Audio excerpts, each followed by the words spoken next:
Itong una naming paksa ay tungkol sa mayor po ng Pasig City na si Mayor Vico Soto. Kasi alam naman natin, sa kanya nagsimula, nag-ugat yung kwento tungkol sa interview ng mga diskaya. Tetestigo si Mayor Vico Soto kapag hinusgahan na talaga itong mag-asawang ito na diskaya. Wow, ngayon pa lang nagpapabango ka na ng pangalan mo kasi ang pinapangarap mo maging Pangulo sa 2028. Ilatag natin yung mga nababasa natin dahil ito kapag nakarating kay Chris Aquino, baka mag-detox siya. Una, yung nagulantang ako na maalam na si Chris Aquino. Ang bumubuhay na lang sa'yo, hindi ang mga doktor mo, hindi ang mga dasal. Yung kung ilang beses ka nang pinapatay, kaya ka nabubuhay. Ganyan na ang kalagayan ni Chris Aquino. Gusto pa rin niya, in the middle of everything siya, para siya ay relevant.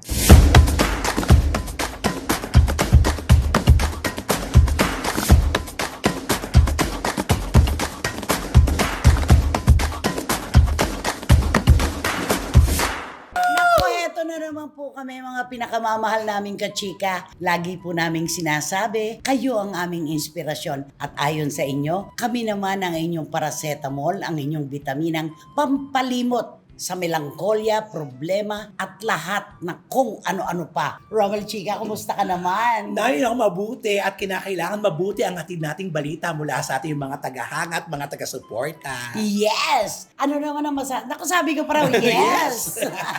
Ano naman masasabi mo, Wendell Alvarez, a.k.a. Barikutot? Siyempre kayo siya naman ko, sulok ng mundo, basta may Pilipino, abot na abot kayo ng aming mga showbiz, hindi ka showbiz balita. Siyempre, lalo na ang aming mga opinion. Totoo naman yan. Totoo. Basta may Pilipino, lalong-lalo na po ang magigiting nating OFW.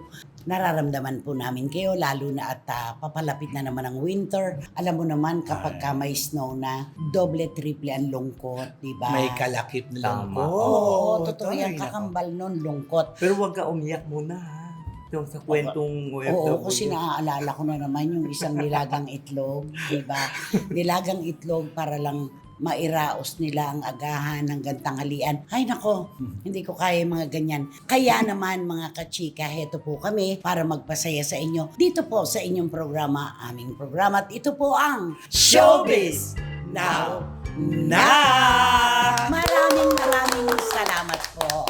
Ano nararamdaman mo ngayon sa mga nagaganap sa mundo ng politika? Ako, grabe, parang hindi ko kinaya ang mga ganap na Revelasyon. Oo, revelasyon ng mga politiko. Napakarami, Grabe. no? Oo, sobra. At ikaw naman, Romel. Ay, dumarating na ang umay sa mga kwentong paulit-ulit na lang na alam naman natin ng Ang katotohanan. Oo. Mm-mm. Yung mga pagsisinungaling, pagtatakip, di ba? Alam niyo po, mga kachika, itong una naming paksa ay tungkol sa mayor po ng Pasig City na si Mayor Vico Soto. Kasi alam naman natin, sa kanya nagsimula, nag-ugat yung kwento tungkol sa interview ng mga diskaya. Yeah. Wala po siyang binanggit kung magkano ang ibinigay doon sa mga nag-interview na sina Corina Sanchez at Julius Babaw. Pero sumiklab na parang malakas na apoy yung kwentong ito tungkol sa mga diskaya. Oo, maraming nagbalik at maraming nanood ulit dahil sa, ay, ito pala yun. Alam mo yun, may Kasi dati-dati, Oo. parang okay lang Okay no? lang. Pero ngayon, kaya pala. Yun. Kaya naman pala. At saka ang bilis ng ating mga Pilipino, di ba? Nung binanggit na yung na yon, hindi naman binanggit ni Mayor Vico yung Wala kanilang siyang pangalan. binanggit. Wala.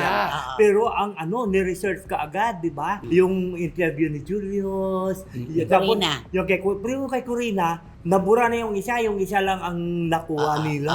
Oo. Hindi, kitang-kita naman kasi doon sa interview ni Julius Babaw, yung pagpapamarali, yung pagmamalaki ng kanilang mga ari-arian na ngayon nga ay sinasabihan natin ng kaya naman pala. Ayun. Dahil sila pala ay sangkot sa napakaraming anomalya sa DPWH at inamin nila yan ha.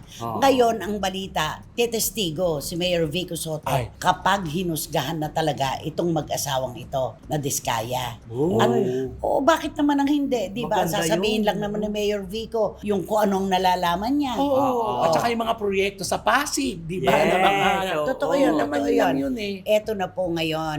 Ano ang sabi kay Mayor Vico? Wow, ngayon pa lang nagpapapango ka na ng pangalan mo. Kasi ang pinapangarap mo, maging Pangulo sa 2028. Naku. Di ba? Ay. Bakit gano'n ano? Kapag ka nagpapakatotoo, bubutasan ka agad. Correct. Na meron ba siyang ulterior motive sa kanyang paggawa ng gano'n, di ba? Pero alam mo, si Mayor Vico kasi, nasubaybayan namin eh. Kaming mga reporters. Mga 3 taon siya noon. Inimbitahan kami para dun sa programa ni Tita Connie Reyes. Connie Reyes Telephone on camera. camera. Oo. 3 taon si Vico noon. Yung moral compass na tinatawag, moral and spiritual compass, kakambal na po ng kanyang pagkatao yan nung siya ay bata pa. Kasi noon, naaalala ko, may sumakit ang ulo si Tita Virgie Balatico. Sumalangit nawa. Ang sabi niya, Vico, masakit ang ulo ni Tita Virgie. Alam mo, pinag-pray over niya. Tingnan mo. Pinag-pray over Sa murang niya. edad niya. Sa murang edad, 3 taon. Kaya nga, sabi ko, kapag ang bata ay guided talaga at napalaki ng maayos ng mga magulang, yung moral compass nandyan yan. Bakit ba tayo gumagamit ng compass kahit saan lugar na hindi natin alam para wag tayo maligaw? Ang galing. Siya ang magtuturo, Yung di ba, moral ng tama. compass. Oo, Ang galing. ng tama at wastong daan. Ganon din po si Vico Soto. Nasubaybayan po namin siya talaga. Kaya kami, sabi ko nga, ang pagkatao po ni Vico Soto ngayon, ang kanyang imahe. At katulad ng lagi kong paghahambing sa pagkatao ni Mayor Vico Soto, kumbaga sa sasakyan, ano siya? Naka-bulletproof ang kanyang sasakyan. Hindi tatablan ng anuman na balik at kung ano-ano mga kwentong kababalaghan dahil hindi po siya maliligaw mula sa kanyang pagkabata. Ang Di ba? nakakaloka lang na yung gumagawa ka ng tama, naglilingkod ka ng tama, binibigyan niya kagad nila na, ay, kaya nagpapakitang gilas yan kasi may tatakbo yan. Hindi ba yung makontento sila dahil umaaksyon ng maayos, gumagalaw ng Diba maayos. napakasarap nga. Oo. Naku, ang swerte nga ng mga Pasigueño kasi ang tagapamahala ng kanilang syudad talagang serbisyo publiko ang alam at hindi lang basta public servant. Talagang mula sa puso ang paglilingkod sa kanila, di ba? At saka alam mo, nagtataka talaga ako sa mga ganyan sa mga politiko.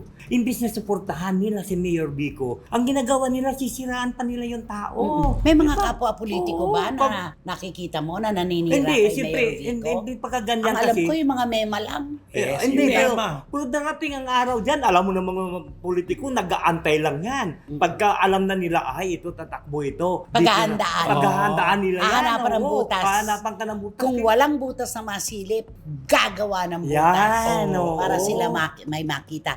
Lalo na po ngayon, nako talaga, sana nga maamyendahan, di ba? Kasi po ngayon talaga, pinabababa na po ang minimum age requirement ng mga tatakbo sa Panguluhan. Kung dati, 40 anyos, ngayon, merong nagsasuggest o nagmumungkahi na ibaba sa 35 years old. Eto, tuntunin natin. Si Mayor Vico Soto po ay ipinanganak ng June 17, 1989. Tandang-tanda mo yung June. Kaya nga ang sabi ko, 3 taon siya. Dahil 1992 kami dumalaw kay Tita Connie Reyes, di ba? 1989. Kapag dumating po ang 2028, si Mayor Vico ay magiging 38 years old na. Pasok po maamyendahan. Oo, kung maaamyendahan na, pwede na yung 40 anyos, di ba? Yung 35 ang Di ba? Oo, at Pasok. pwede siguro yan. Mhm. Kasi alam mo, 'di ba? Tignan mo nga yung atin yung sa mga senior, 'di ba? Yung sinasabi nila, 'di ba, binababa. 60 gagawin na lang 55 para Kay mas maaga. Senator Bong Revilla Oo, Jr. kay yan. Senator, oo. Para mapakinabangan yung matatanggap nila mula sa pamahalaan. Alam mo, tama naman din talaga eh. Para naman kasi pag mas bata ang Pangulo, mas marami siyang magagawa at maiintindihan niya pa yung takbo ng mga kabataan at lahat Oo, buhay ang idealismo. Oo. Diba? At saka kapag alam mo na ang pinagmulan talaga ay matino at may moral compass na tinatawag natin, hindi po tayo ililigaw talaga. Ipagpalagay na natatakbo sa Panguluhan si Mayor Vico Soto kapag naamyendahan niyang minimum age requirement ng pagpapangulo. Bakit? Hindi ba siya karapat-dapat? Naku, Diba? hindi masama. Naku, para lang maayos at meron pa tayong inaasahang aayos sa ating bansa. Tama. Hindi ba sabi nga yung mga nagte-text sa atin sa CFM, Oo. di ba? May pag-asa pa ang Pilipinas. Meron pa tayong isang Mayor Vico Oo. Soto. Maawa ka sa amin, sa aming mga Pilipino. Tumakbo ka na sana at sana maamyendahan yung minimum age requirement na yan. Ang galing. Diba? Sana talaga. Oo. At ang mga diskaya naman po, hindi natin din masisisi ang mga nagrarally sa tapat ng kanilang opisina at bahay. Natural po, may nalalaman sila na habang tayo pong mga Pilipino na talagang lumalaban ng patas ay nagpapakahirap at nagpapagod, heto naman sila sa pagdi-display ng kanilang kayamanan na ang question, saan ba nang galing? Ayun. Yun naman yun. Oo. At hindi rin natin masisisi ang ating mga kababayan na sumusugod Oo. sa opisina Totoo. at nagbabandilismo. Totoo, oo. Galit sila eh. Galit. Alam nyo, mabait pa rin ang mga Pilipino. Ayaw naman nating ikumpara sa Indonesia. Ay, oo, Nakakaloka grabe yun. yun. Sinusubaybayan ko yun. Nakakatakot Nagsama-sama na po ang mga manggagawa, mga teachers, manggagawa, mga mangingisda, mga farmers, mga estudyante. Sinusugod po nila ang bahay ng mga elitista. Ang mga malls pinagnanakawan, ang mga tindahan Oo. kinukunan ng mga paninda dahil hirap na sila. Public anger. Oo, yan ang naku iiwasan natin mangyari. Sobrang Sana po nakakatakot yung yan. civil war na ganyan, Oo. maiwasan naman po sana natin yan hanggang maaga pa at kaya pang agapan ang mga problemang dinadanas ng ating pamahalaan ngayon. Sana mahinto na. Ngayon na nadiskubre na pati ang mga proyekto ay puro ghost, sana magbago na. Oo, yun ang man eh. Ito, na-discover na. Sana magbago na. Huwag na magpatuloy pa kasi halong magpapatuloy ito, lalo tayong palubog ng palubog ang Mismo, at Pilipinas. lalalim po ng lalalim Sobra. ang galit ng sambayanan. Yun lang yun. Okay? Ay, nako. Pwede bang pakikantahan mo na si Mayor Vico Soto? Ay, di kakantahan ko na lang siya na Fame, I wanna live forever. Bakit fame? Bakit naging ano? Bakit naging Mayroon Cara. Oo. Baby, look at me And tell me what you see. You ain't seen the best of me yet. Give me time, I'll make you forget the rest. Hanggang... O, ikaw na naman ang pinili ng piyesa. I got more in me, and you can set it free. I can catch the moon in my hand. Do you Do you know how who who I am? Remember my name, Fame. I gonna live forever. I gonna live how Nanonood to din siguro si fly Bossing Big Soto. high. Sabi siguro ni Bossing Big Soto, ano ba to? Ganon, I feel it coming together. Together, People will see me and cry. Fame, I gonna make it in heaven. Right now the sky, like a plane. Fame, I'm gonna live live forever. Baby, remember my name. Remember. Ginaganon ka ng Remember. mga dancer, di ba? Fame! Ganda-ganda ni Gretchen. Oo. Maga si Gretchen. Di ba? I-remember yun naman. Yung mga dancer, di ba? Nakakaloka. Ay, ito. Ay, eto na. Ito po ay ilalatag namin sa inyo sa paraan po na kinalap po namin ang komento ng ating mga kababayan. Kasi kung kaming tatlo po ang inyong tatanungin tulad ninyo, kami po ay naglalaan din ng sapat na panahon para ipagdasal ang kalusugan at kaligtasan ni Chris Aquino.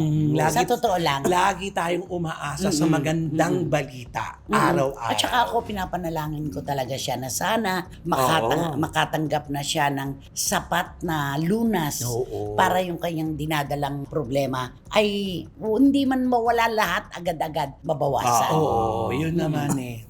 Para hindi na siya mahirap na yung laging binabalita sa atin. Hirap na hirap.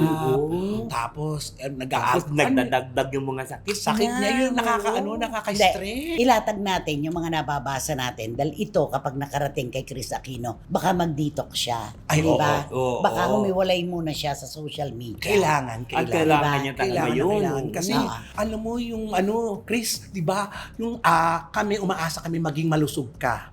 Pero yung ibang tao kasi, Na hindi nakakaunawa. pinaglalaroan na nila ang sitwasyon mo. Totoo yan. Nakakalungkot, pero wala naman tayong magawa kasi ang social media, di ba? Oo. Hindi natin sila kilala. At po pwede silang magbigay ng opinyon at komento anumang oras tungkol kahit kanino nang hindi natin nalalaman kung sino sila.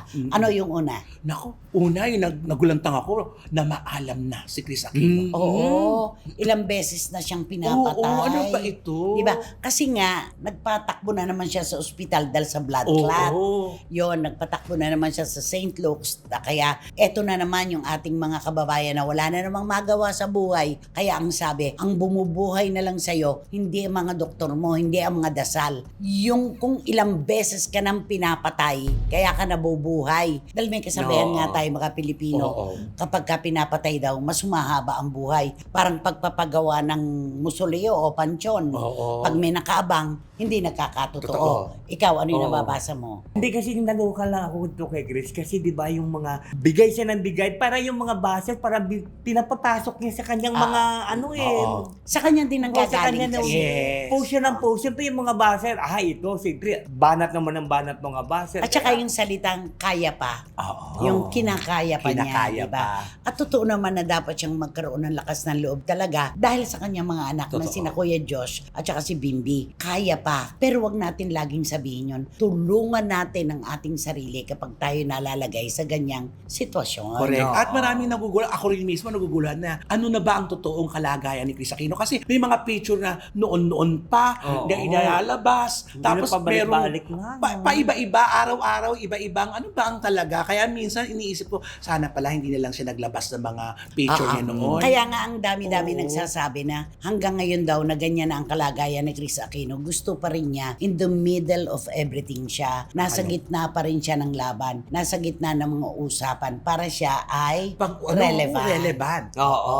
Yun na nga, may nabasa nga ako doon. Nako, alam mo naman, siyempre, flood control ang issue.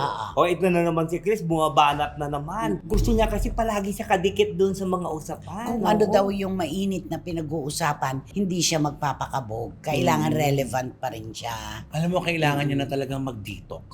Oo, lumayo na muna siya sa social media. Ang tagal naman na nating sinasabi yan, wala naman resulta. At saka minsan siya na rin nagsasabi yan, di ba, aalis muna siya. Naku. Pero ito na naman. Babalik din agad. din agad-agad. At saka sa palagay ko, Romel, at Wendell, at mga kachika, palagay ko yung ganitong sitwasyon, hindi mo na muna ibino-broadcast sa publiko kung ano yung sistemang pinagdadaanan mo at kung ano ang uri ng gamutan na iyong pinagdadaanan. Oo, may mga tagahanga ka na gustong malaman kung ano ang sitwasyon mo. Pero mas nakararami yung para silang napapagod na sila. Oo. Minsan okay, minsan hindi, minsan malakas, tapos bigla na naman hindi na naman. Oo. Ano ba talaga? At saka alam mo ngayon, parang sa tingin ko lang parang kunti na rin ngayon naging interesado kay Chris Aquino. Hindi katulad na talaga noon na talagang pagsabing Chris, talagang lahat umaano. Sinusundan siya. Sinusundan, ano kaya nangyari? Totoo kaya ito? Pero ngayon sa paulit-ulit na lang parang... Kasi nga napagod na. pare-pareho yung kwento. Kaya kung siya ay hindi na muna maglalabas ng kung ano man na prosesong pinagdadaanan niya, kahit ang mga doktor naman siguro, ayaw din naman yung ganito. Ay, Oo. oo. Totoo Diba? yun, yung proseso ng kanyang medisina, nilalabas Oo. niya. Kasi ini-evaluate niya ng mga kapwa-doktor. Oo, Na may nasasabi rin sila. may nasasabi Naku, dapat hindi naman binigyan ng ganito. Bakit Oo, binigyan? oo. Dapat itong ibinigay. Correct. Nagkakaroon tuloy ng kompetisyon. Correct. Dapat hindi na lang inilalabas. Total tayo naman, hindi tayo masyadong maalam Oo. tungkol sa mga medical terms, di ba? Siya talagang inaano pa niya. Oo, Isa-isa pinapaliwanag yun, niya. oo. Dahil sa ganito ko, kinakailangan ng ganito, ganyan-ganyan. O yun. Tuloy siya. Naguguluhan na talaga. At saka tuloy siya pahayag ni Chris, nakalimutan na tuloy ng tao kung sino yung doktor na sinasabi niya. Oo. Isang araw siguro, baka Oo, iano baka din ano niya. niya naman yan. Inuna lang muna niya yung blood clot, di ba yung kwento? Ay nako, basta kung ako ang tatanungin at ako ang nandyan sa ganyang sitwasyon, lilihis ako. Hindi ako magso-social media. Oo. Di ba? Oo, kasi minsan, Nang-iimbita ka eh. Oo, minsan yung pinupost, yung binubuhat siya ni Bimbi, di ba? Yung Balik-ulit na lang yun. Nakakalungkot yun, pero wala sa kanila nanggagaling yung picture na yun, kundi makikita, ay, Ano ba ito? Nakakaawa naman. At saka oras na ikaw ay naglantad ng buhay mo sa publiko, huwag mong sisisihin ang mga taong papasok para magkomento. Binuksan mo ang pinto, sinugod ka, kailangan mong tiisin yan. Ganun lang, di ba? Basta dapat magpagaling ka na lang muna. Pag magaling ka na at maayos ka na, saka mag-post. Yun ang Yun pinakamaganda. ang maganda. Yun ang pinakamagandang hinihintay. Mm-mm. Sa ngayon kasi, nababahiran ng kung ano-anong kwento yung pagkaawa. Oo. 'Di ba? Nababawasan ng awa, ang lumulutang yung mga duda na bakit kasi ganito, bakit ganyan, bakit lagi na lang para lang siya Oo, pag-usapan, ang pangit, di ba? pinupuhunan niya pati yung kanyang sakit. Parang ganon. Hindi naman po siguro yun gagawin ni Chris Aquino. Dahil kahit papano kilala naman namin siya, pero ganon nga pong lumalabas para sa mga taong hindi siya masyadong kilala. Oo. Yun lang. At saka kami naman, hindi kami titigil sa pagdarasal para gumaling ka, Chris Aquino. Promise? Pinagdarasal mo siya? Oo naman. Mamatay? Ako pwede kong sabihin. O, kasi nakasama mong matagal. Hindi, si at saka Chris. pwede kong sabihin na ipinananalangin ko siya. Talagang kasama siya sa mga panalangin ko. At saka- may pangalan. Oh, at saka hindi natin may tatangging maraming nagdadasal sa kanya at makita ulit siya sa telebisyon. Nagulat lang ako kay Wendell. Sabi niya, huwag po tayong tumigil sa pagdarasal para kay Chris. Pero siya hindi nagdarasal para kay Chris. At alam ko kung saan ka nang gagaling. Alam mo kasi, yung nakaraan kasi, may connection sa ngayon. Di ba? Pero okay ka na ba? Okay na, basta ipagdasal natin si Chris Aquino. O sige na nga. Kantahan mo si Chris. Kakantahan ko siya ng ano na, running my face with his finger. May, anong may face? Istramin yung face? Siguro may pain na no. Killing me softly to? Okay. O sige. Running my face with his finger. Killing me softly with his song. Mali. Strumming my pain with his fingers. Singing my life with his words. Killing me softly with his song. Killing me softly. Parang with second voice. his song. Telling my whole life with his word. Telling me softly Telling. with his song. Eto. Tagalogin mo yan. Oh, no. Strumming my pain with his fingers. Dali. Sige, kung anong pagkakaintindi Kung ano mo. yung pagkaintindi mo? Oo. Strumming my pain Oo. with his fingers. Parang gitara. Oo, kakamuting kong aking sugat. Okay. Singing my life with his words. Hindi kakanta na lang ako para sa mundo. Killing me softly with his song. Papatayin mo ba ako ng unti-unti sa iyong kanta? Isa pa ulit na killing me softly. Papatayin mo ba ako unti-unti sa iyong awitin? Telling my whole life with his words. At sabihin mo ang buong buo para sa aking buhay. Killing me softly with his song. Papatayin mo ba ako ng paunti-unti sa iyong kanta? Puro gano'n naman. Killing me softly with his song. From the Di ba? movie Lipa Masakit. Starring Chris Aquino. Ay, hindi Ay, si hindi. Lipa Santos. Ate V yun. Ate V pala yun. Oo. No, Ate V pala Ang yun. kay Chris, yung mga, yung kay Yung Direk Chito Ron. Bilyang Oo. Dilis ba yun? Diba? Oy, kay Sharon naman yun. Ano ka Alam ba? mo, ikaw, ang Lilian Velez, directed by the late Carlo J. Caparas, Oo, Vivian Velez yun. Yung sila ni Claudine, Sukob. Sukob. Ay, oo. Yun. Ano pa? Kilala mo si Chris, di ba? Oo, ganun. Ano yung mga pelikula niya? Pido Dida. Ay, oo. Alam mo sa daming pelikula ni Chris, hindi ko na matandaan yung Sarah. Kilala mo si Sarah? Yun si Sarah, kilala mo. Kilala mo si Sarah? Oo, yun. Ito, Sarah, kang pala ka. Sa dami ka, kaunting ay pelikula niya eh.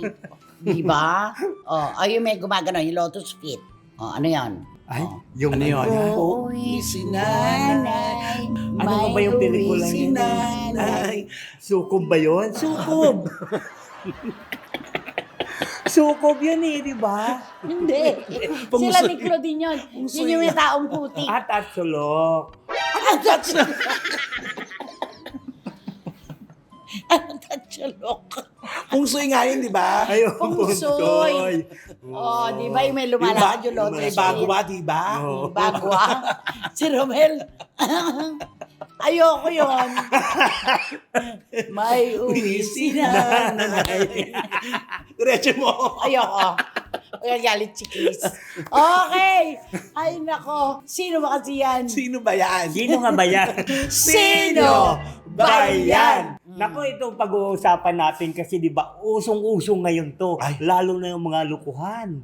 O di ba, lalo na yung mga proyekto ng lukuhan. Mga scammer. Mga scammers. Nako, kung alam mo lang, may kasamaan tayo sa production na malapit ang mascam. Mabuti na lang. Mabuti na lang, nakaiwas sila. Ay, mabuti Oo. na lang. Pero itong pag-uusapan natin, ito siya ay isang male personality. Okay. Oo. Kilala? Kilala siya at sikat ito. Siyempre, pag kilala, sikat. Oo, lalo na ngayon, di ba? Pinag-uusapan din siya. Okay. O, kasi Ano nga ito, naganap? ito pala siya. Nung una, hindi natin alam kung anong mga nangyayari kasi di ba maraming mga hanas-hanas kung ano yung tungkol dun sa kanilang pamilya na nangyayari. Kung ito ngayon, sa tagal na pag-iimbestiga ng mga tao, nalaman tuloy na ito pala siya. Ito pala siya. Ay, na-scam siya. Nascam? Magkano? Oo, nakasama din siya doon ng ibang mga artista, di ba, na nagre-reklamo, na-scam. Ito siya, grabing scam, napakalaki. Talaga ito siya. Kung Oo. magsalita siya, no? Ito Ano ba siya? Puro ito siya. Napakalaki talaga na na-scam sa kanya. Daang milyon. Daan milyon kasi, ang proyekto kasi hindi naman ito flood control, ha? Na daan Hoy, milyon, oo. hindi papasok yung mga artistang ito sa Oo. flood Oo. control. Ito siya kasi, ang serye nito, yung mga taong Build and sell. Oo, na ibig sabihin, bibili ng lupa, tapos sa patayuan ng apartment. Bahay. Yun, oo. Oo. O yung iba bahay, ganon. So, siyempre, namumuhunan siya doon. Okay. Yung pala. Naimbitang mamuhunan. Oo. Yung pala, niloloko pala siya ng mga nag-invite sa kanya. Ay. Oo nga. Siyempre sabihin, katulad ikaw, ay, Aling Christy. Aling Christy. Ano yun, Mang Wende? Mang Romel. meron kasi doon magandang lupa. Gusto namin bilhin yon. Tapos patatuyan natin ng bahay kasi katulad yan, bahay. Ito, binili natin ang lupa ng mga 5 milyon. Patayuan natin ng bahay ng 15 milyon. Ibibinta sila natin ng 30 milyon. Tutubo tayo ng 10 milyon. Hindi. Oo. Grabe, ang laki Ngayon, yan, ha? mag-iimbita ka ngayon Mag-iimbita ako. ng Ngayon- incorporator. Ngayon, dito na. Gusto mo ba mamuhunan para magkaroon din ng kita ang pera mo? Kesa sa sa nakatinggal lang doon sa bangko na konti Oo. lang yung interest niya. Ano sinagot ng aktor? Ang sabi, Pumasok. pumasok din siya. Siyempre, siguro, sabi, hindi rin siya makapag-hindi kasi kaibigan niya siguro yung Okay. kakilala niya eh. Akala ko nga yung isa to eh. Ako rin eh. Kasi build and sell din yun eh. Oo. Oo, ilang beses na rin siyang na-scam. Ay, naku, wag naman. Naku, itatanong na naman ni Tito Manny Garcia at ni Tita Norsky. Kung sino Si yun. Wating-Wating Nanay, sino yung na-scam ng madalas? Yun At na. syempre, si Tita Ace ng Pet Market. Oh, Ay, ayan na. Alam mo naman yan, concern. Oo. Oo. Oo. Kaya siguro ito, hindi naman ibig sabihin na naging ano din siya sa kita. Pero siyempre, pagkaibigan mo kasi hindi mo matatanggihan. Hindi ka makahindi. Oo, Hindi ka lalo't makahindi. maganda ang offer. Yes. At saka, Saka negosyante ang pamilya Oh, nito, yes. nitong aktor na to. At saka siguro sabi ng aktor, ay maganda yung negosyo kasi yan din yung negosyo namin eh. Oo. Kaya, sige, okay ako dyan, cool ako dyan. Ito na ngayon nagbigay siya ng 100 million. Wow, ang dami nilang pera, no? Yung pala, nung bandang huli pala, nihaw-niho, hindi na siya binalikan. Nihaw-niho daw. Nihan. Yan, nihan. Nihaw-niho. Nihaw-niho. Ngongo ba ito? Chinese yun. Niha-niho, hindi na siya binalikan Wala na. ng kanyang kausap. Ayan Na kahit lang. kaibigan niya pa, siguro nahiya. Ayan, Binlock na. alam mo, pinaka maano yun, kung minsan yung pagkakaibigan mo, parang nahiya ka mag-follow up, ano? Di ba mayroong mga ganyan na gano'n? Kasi tiwala ka. Oo, pagka may utang. Di ba kung minsan pag may utang sa iyo yung kaibigan mo, parang ikaw pa nahiya maningil. Ang hirap kaya maningil. Oo. Di ba? Experience mo. Naku po, Sus Mario Joseph. Experience mo Yung yan. pinakita ko sa'yo. Oo. Grabe. Meron ka pa sinisigil yun, di ba? Oo. Ang hirap maningil. Ay, sarap mo pala utangan. Oh, ha? Hindi, totoo yan. Napakahirap magpautang. Oo. Ang hirap maningil. Oo. Sa totoo lang. Pero nasa tao rin kasi yan, mapait nangungutang eh. Pag, ako, ang dami ko rin utang. Di ba? Oo. Pero nasa tao rin kung gusto, kung wala ka namang pang ano, di ba? Kung wala kang pang bayad muna, pwede namang Oo. magparamdam Makiusap ka. Oo. Magparamdam ka. Huwag mo ibablock yung pinagkakautangan mo. At sino ba yung kinakausap mo? Hindi. Basta. At saka ito ang nangyari ito sa aktor na ito. Talagang inano siya ng mga kaibigan, tinalo siya ng mga kaibigan Okay. niya. Sige, magbigay na Oo. tayo ng clue. Baka humaba ng humaba. Ito masabi ko pa kung sino. Basta Okay. ito, ang clue ko na lang, yung pagka sa mga shooting o mga taping, yung mga sumisigaw dyan ng cut! Action! Action! Ang dali. Ganon. Kapangalan. Oo. Ikaw, anong clue mo? Bobot Mortis. Di ba? Bago mo sabihin yung Bobot Mortis, sasabihin mo muna yon. Katunog. Oo. O, di ba? Katunog. Oo. Oo. Na ngayon ay pinag-uusapan yung kwento ng kanilang pagsasama. Oo. Na hindi malaman ng mga tao kung totoo ba o hindi. Oo, kasi meron At siyang video. pinagdududahan na itong pagka-scam sa kanyang isa sa mga dahilan kung bakit sila ngayon nagkakaroon ng hindi Oo, pagkakasundo. may Kasi nagkaroon ang sila ng laki gap. kasing halaga. Oo naman. Sobra. Pinagpaguran niya yun. Mayaman ang kanilang pamilya. Pero syempre, self-made man din siya eh. Oo. Di ba? Alam mo diyan ka magtataka sa mayayaman, ang mayayaman talaga pag na ano mo, nakanti mo yan. Kasi pinaghirapan nila, Ay, oo ipinaglalaban naman. nila. Alam yun. nila. Oo. Oo. Alam na Palagay kung saan galing ang pera. Matindi eh. to. Naku, ayan na po Action, Oo. cut. Oh, yun na. Yung sumisigaw ng ganon. Oo, yung di ba? sumisigaw ng ganon. Pagka mali-mali, cut! Tapos pagka... Gumaganon pa siya, cut. At saka yung katang, Ellen ang naiba. Alam mo ikaw, may uwi si nanay. Sunod. Ayoko. Ay, nako. Mga SNNers naming mahal, lalong-lalo na ang ating magigiting na OFW na talaga pong sinasabing pinaliligaya namin sila kahit pahapyaw po. Maraming salamat sa pagpapahalaga. Sigurado po wala nang mauupo sa inyo ngayon sa row 4, nakatabi ang mabahong basurahan at walang Electric fan. at ano? Siyempre, wrong calculator. Calculator na. Calculator na talaga. Calculator na talaga. Kaya naman, Mag-subscribe na po kayo, mag-like, mag-share at pakisama na rin po ang aking Rabal Chica Vlogs. Marami pong salamat. At at syempre, wala kayong dapat gawin kundi hit nyo lang ang bell na ito para magkaroon kayo ng notification, makatanggap kayo ng mga bagong upload na videos ng SNN. At ang lagi ko pinapaalala sa inyo na please, don't skip at supportahan nyo aming Showbiz Now na official. Ito yung aming TikTok.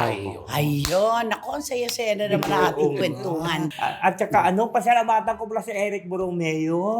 Ay, Eric Oo. Borromeo, maraming Eric salamat Borromeo. sa magandang sinulat mo tungkol sa SNN. Maraming salamat sa iyo at mag-iingat ka palagi. Sa lahat po ng aming mga kasama sa Hanay, mga kapwa manunulat, maraming salamat sa inyong suporta. Thank you so much po. Hanggang sa susunod na sultada po ng inyong programa, aming programa. Ito po ang Showbiz Now.